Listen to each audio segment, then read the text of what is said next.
We often think that all information we encounter can be captured by our brains and will automatically grab our attention. But in reality, and oftentimes, they don't. Particularly in circumstances where an individual's attention is entirely concentrated on one thing.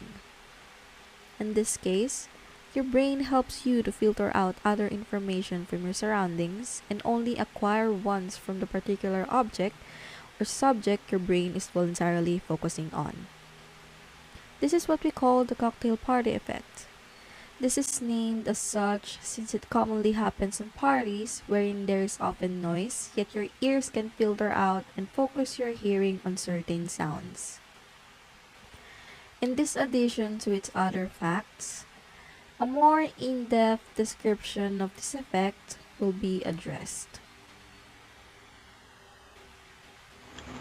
The cocktail party effect is a phenomenon is often described in terms of selective attention or selective hearing.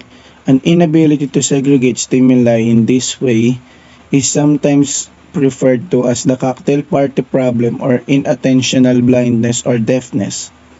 Auditory attention in regards to the cocktail party effect primarily occurs in the left hemisphere of the superior frontal gyrus, a non-primary region of auditory cortex. A frontoparietal network involving the inferior frontal gyrus, superior parietal sulcus, and intraparietal sulcus also accounts for the acts of attention shifting, speech processing, and attention control. Binaural hearing is required for the greatest experience of the cocktail party effect.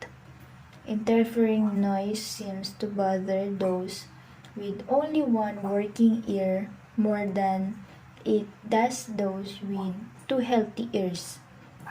It's imperative that you cite this.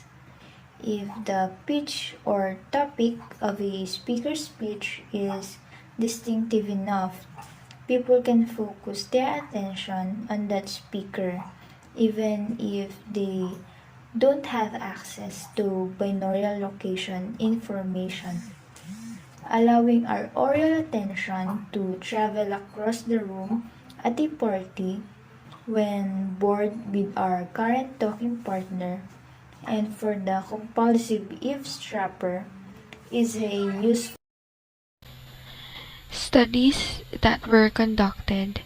In a classic study conducted by Colleen Cherry, the cocktail party effect or phenomenon, our capacity to distinguish one discourse from another, is wonderfully demonstrated.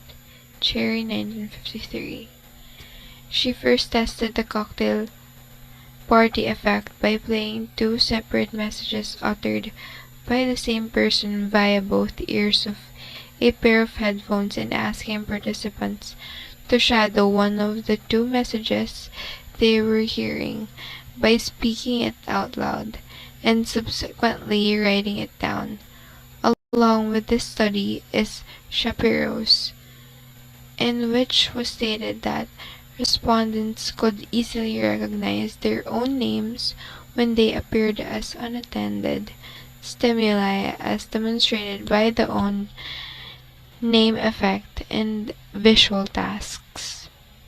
As for the final analysis, cocktail party effect allows our brain to perform and filter out, giving our brains the ability to acquire information that we only allow our ears to be heard.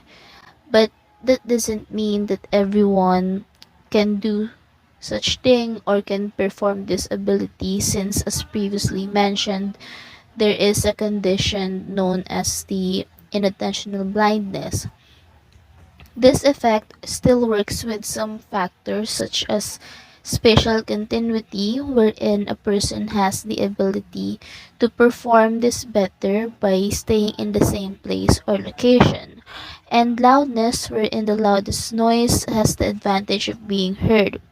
These are only few of the many techniques that must be done in order for an individual to successfully perform the cocktail party effect.